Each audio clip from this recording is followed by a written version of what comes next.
रहमान रहीम। अस्सलाम वालेकुम। आज 9 अप्रैल बरोज जुम्मतुल मुबारक हम बात करेंगे कैसे उम्मत मुस्लिमा के लीडर तैयब उर्दुगान ने डॉलर को शिकस्त दे दी और आखिरकार इस्लामिक दुनिया के लिए ऐसा मॉडल मुतारिफ करा दिया जिसने सबको हैरान कर दिया। इसको भी डिस्कस करेंगे और इसके अलावा दो और टॉपिक्स को आज के इस वीलॉग में कवर करेंगे। मैं आपको बताऊंगा कि कैसे डस्का से एक दिन पहले डस्का के बक्से तैयार हो चुके हैं, उसकी तफसील क्या है उसको भी जानेंगे। और जहांगीर तरीन पाकिस्तानी सियासत में कैसे बेरहम चीजें लेकर आ रहे हैं उसको भी जानेंगे। अगर आपने हमारे चैनल को सब्सक्राइब नहीं किया, सब्सक्राइब कर लें। आपके कोई सवालात होते हैं तो कमेंट सेक्शन में आप अपने सवालात भी पूछ सकते हैं। एक वक्त था 1970s की दहाई में, जुल्फकार अली भुट्टो ने एक कॉन्फ्रेंस बुलाई थी लाहौर में और इस्लामिक कंट्रीज के सरबराहान को वहां पे मदऊ किया गया था। और उस कॉन्फ्रेंस का मकसद ये था कि किसी न किसी तरह दुनिया में पाकिस्तान के लीडरशिप में दुनिया के ऐसा एक ब्लॉक मुतय्यन किया जाए और इस्लामिक कंट्रीज अपना मिलकर एक ऐसा जो है वो वर्ल्ड बैंक बनाए जिससे दुनिया के करेंसीज पर इन्हिसार खत्म हो। और जिस तरह यूरोपियन ममालिक आपस में ट्रेड्स एक ही करेंसी में एक ही तौर तरीके रूल्स के तहत जो है वो ट्रेड्स करते हैं, उस तरह पाकिस्तान के और इस्लामी ममालिक भी आपस में जो ट्रेड है, आपस में जो तिजारत है उनकी, वो इस तरह हो कि वो जो है वो आपस में ममालिक डॉलर्स के बजाय अपनी एक इस्लामिक कंट्रीज को की करेंसी को लॉन्च कर सकें। लेकिन फिर बदकिस्मती से जुल्फकार अली भुट्टो को फांसी दे दी जाती है और बाद में ये दुनिया के कोई ऐसे इस्लामी दुनिया देखती रह जाती है कि कोई ऐसा लीडर है जो कि उम्मत मुस्लिमा के ममालिक इस्लामी ममालिक कंट्रीज जो हैं उनको मुत्तहिद कर सके। ओआईसी अगरचे एक ऐसा इदारा था जो कि कर सकता था लेकिन उसने नहीं किया, क्योंकि उसकी जो बागडोर थी, उसकी जो डोरें थी वो किसके हाथ में थी? सऊदियों के हाथ में थी। और आले सऊद कभी भी ये नहीं चाहते कि उम्मत मुस्लिमा इस कदर मुत्तहिद रहे।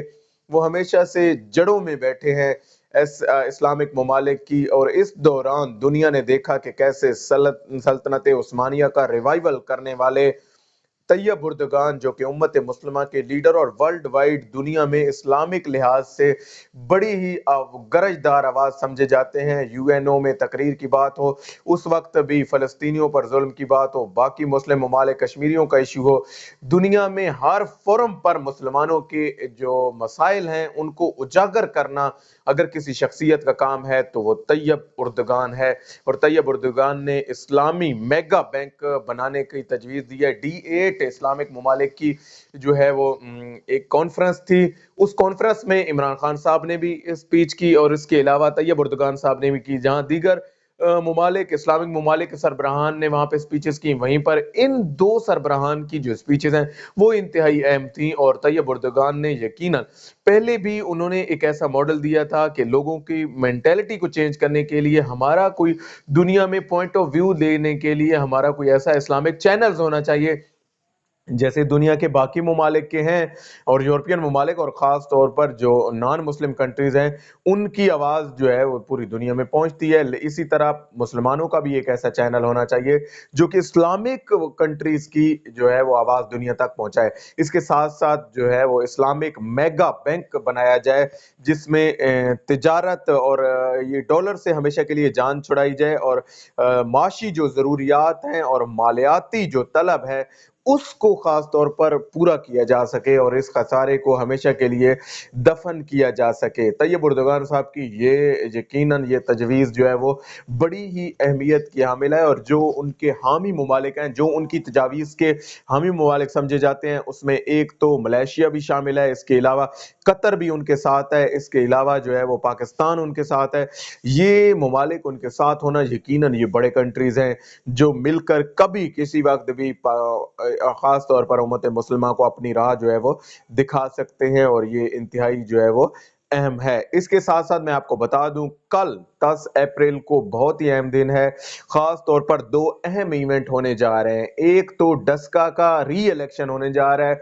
डस्का का री इलेक्शन बड़े ही जो है वो मुश्किल मराहिल से गुजरने के बाद यहाँ तक पहुँचा है, और ख़ास तौर पर इलेक्शन कमीशन के फैसले के आने के बाद और उसके बाद फिर सुप्रीम कोर्ट ऑफ पाकिस्तान में उसको चैलेंज किया जाना, दरख्वास्त दी जानी, उस एप्लीकेशन पर सुप्रीम कोर्ट ऑफ पाकिस्तान की जो फैसला आया, जो इलेक्शन कमीशन के लिए हदायत आई हैं, उसके बाद ये फैसला जो है वो सामने आया, और एक दिन पहले आज से जो है वो रेंजर्स को बुला लिया गया है, और डस्का में अब जो बक्से तैयार हुए हैं उनको भी चेक किया जा रहा है। हर लिहाज से ज़ाब्ता इखलाक के जो तमाम मराहिल हैं उसको तय किया जा रहा है, और किसी तौर पर दोनों पार्टीज, दोनों जो कैंडिडेट्स हैं उनको अब ये रियायत नहीं दी जाएगी। अब किसी तौर पर ये नहीं किया जाएगा कि उनको जो है वो छूट दी जाए इस हवाले से, जैसे रैलीज निकालना हो या इश्तियाल अंगेजी की तरफ चीज़ों को लेके जाना हो, अब वो नहीं होगा। और ख़ास तौर पर रेंजर्स का तैनात किया जाना, आर्मी का तैनात किया जाना, ये बात ज़ाहिर करता है कि अब इलेक्शन जो है वो, इलेक्शन कमीशन भी कम अज़ कम इस हवाले से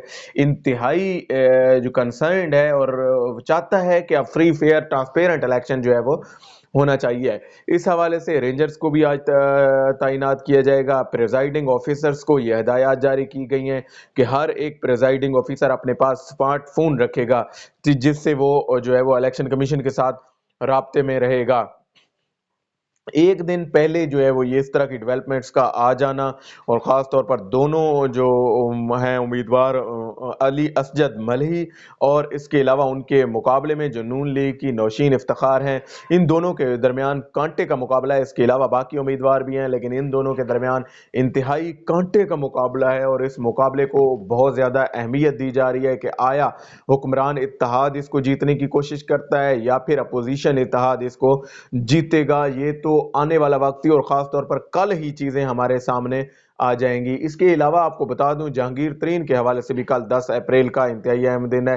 उनकी ज़मानत की कल डेट है। प्री अरेस्ट जो बेल उन्होंने ली थी उसको 10 अप्रैल को मुकर्रर किया गया था। अब 10 अप्रैल को उन्होंने जाना है, लेकिन उनके जाने में एक रुकावट ये है कि उन्होंने आज इशाइये पर बुला लिया है अपने हामियों को, और उस इशाइये में ये फैसले किए जाएंगे कि आगे का लाए अमल तय किया जाएगा कि कैसे वो चीज़ों को लेके जाते हैं, और वो सारे जत्थे और अपने हामी कारकुनान को वहां पे लेके जाना चाहते हैं। जिस तरह बाकी लोग पेशियों पे जा रहे हैं, जिस तरह बाकी लोग कोर्ट्स में पेश हो रहे हैं, और खास तौर पर अपोजिशन की जानिब से जिस तरह पेशियां जारी हैं, मरियम नवाज जब पेश होती हैं तो वो इसी तरह कारकुनान के एक बड़ी तादाद साथ लेके जाती हैं, ताकि किसी न किसी तरह इदारों को प्रेशराइज किया जा सके, किसी न किसी तरह उन मुतल्लिका इदारों को ये दिखाया जा सके कि पब्लिक उनके साथ है। और जहांगीर तरीन का भी इस तरह 10 अप्रैल को यानी कि कल जाना अदालत में, और फिर साथ 35 से 40 MPs MLAs अरकान असम्बली को लेके जाना, ये बात जाहिर करता है कि कैसे ये लोग अब दूसरी डगर पर चल निकले हैं। और जहांगीर तरीन का इस साइड पे निकलना यकीनन ये जो है वो इमरान खान साहब के लिए भी अच्छा नहीं है, और पार्टी के लिए, उनके लिए बेहतर नहीं है कि वो इस हवाले से इस तरह प्रेशराइज करें और अदालतों में उस तरह पेश ना हो जैसे जो है वो कोई भी इंडिपेंडेंट शख्स जाके वहां पे अपने आप को सरेंडर करता है। आज तक के लिए इतना ही। अल्लाह पाक आपका हामी और नासिर हो। पाकिस्तान जिंदाबाद।